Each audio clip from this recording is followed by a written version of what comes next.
What's up, everyone? It's Markus and Isaac from Lotus Kendamas. We just got back from Battle at the Border 2023, and we're gonna do a little video talking about kendama etiquette. As a new player, it would be really helpful to know how to properly behave at an event and not to be annoying. I'm sure when I was a beginner, I was thinking about that, and I think anybody new to any community probably wondering this. So we want to kind of gear some videos towards the newer players in the community, and this is a great place to start.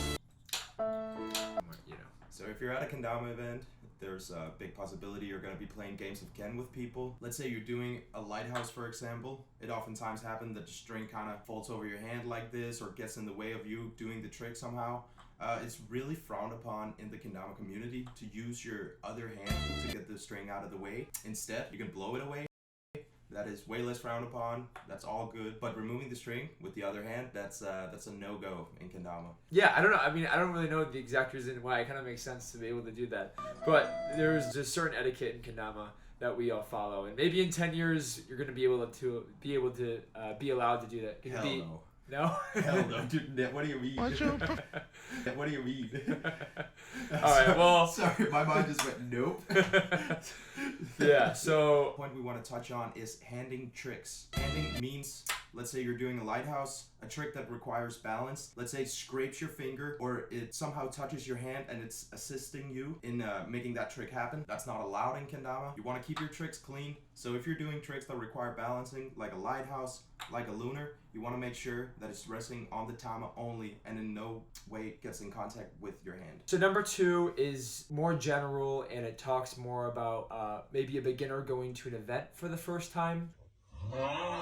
I came from skateboarding, some players that come from yo-yo, and those are much more hyper-competitive communities. Kendama is not a hyper-competitive community. It's very friendly and very community-driven. You shouldn't expect to have the mentality of trying to be better than other people. I think it's because the community is pretty small, and we all know how difficult it is, and we all remember our first spike and our first cup.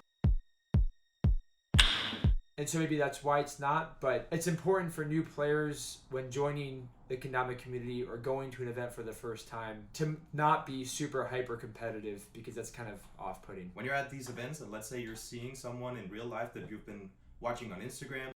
What's going on, guys? Someone you're maybe looking up to their play style. Don't hesitate at all to go up and say what's up to them. They're friendly. They're going to be hyped that you're into whatever kind of tricks or style they're doing. So the third point is specifically in games of Ken. Like we said, the community is really friendly. So you can go up to anybody and ask to play a game of Ken or to play any kind of kendama game. Let's say you're playing somebody who is not as experienced as you. Say that you're fine. And they're going for a trick. You don't want to be that type of person that just does their trick right after them to kind of show that you can do it. Like, I've definitely done this before and I felt bad about it.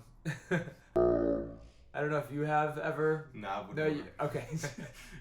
So when you're at these events, just make sure you're adding to the good vibes that are already there. If you're playing a game of Ken with someone, they're grinding a trick and you can see, oh, I can do that trick. Like, don't do that trick in front of them, ahead of them in the game of Ken, like, just keep the vibes good, keep it friendly, keep it chill. Yeah, a lot of this part is treat others how you want to be treated, which is a very, very basic... Shout out Jesus. Shout out Jesus. Moral principle. But if you are studying kendama, or even me today, like if I'm going for a trick and I'm working on it and I'm frustrated in a game of Ken with Markus, and then he has that trick down and he does it, it doesn't make me feel very good. And it happens all the time. Help. Blink. I'm blinking. I'm sorry, dude. So number 3 is a really quick one. Let's say you're at your first event and you want to go buy a kendama from a vendor like Sweets or Lotus. Lotus LLC, baby! There's going to be new kendamas that are on the table, and there's probably going to be 1 or 2 that you can practice with that's already been used. Because the new ones are new and we want to keep them fresh as like a company owner myself. It's good etiquette to not play with the new ones. It's really actually easy to dent a tama, so even if you do a lighthouse and can be dented and then new. Okay. A lighthouse and can be dented and then obviously the kendama won't look as new. So either ask or make sure that you're playing with a kendama that is already used. The fourth point, of course, at the event venue, people are going to be playing kendama everywhere. They're going to be filming tricks, playing games of Ken, and just keep in mind to respect people's lace space, if you will. If someone's filming, don't walk in front of the camera. If someone's playing a game of Ken, make sure you don't get in the way of that. Yeah, so really be aware of your surroundings, and otherwise you might get a goon circle right to the face. And that's not awesome. Yeah, and on that point, if you are filming, make sure you're not in a very common place where people are walking, like in front of a doorway or in front of the entrance of the event. People are going to walk in the way, they're going to be in your clip, and it's really... Let's say you're a beginner or you are at an intermediate level and you quickly realize that a lot of people in this room are at a higher skill level than you.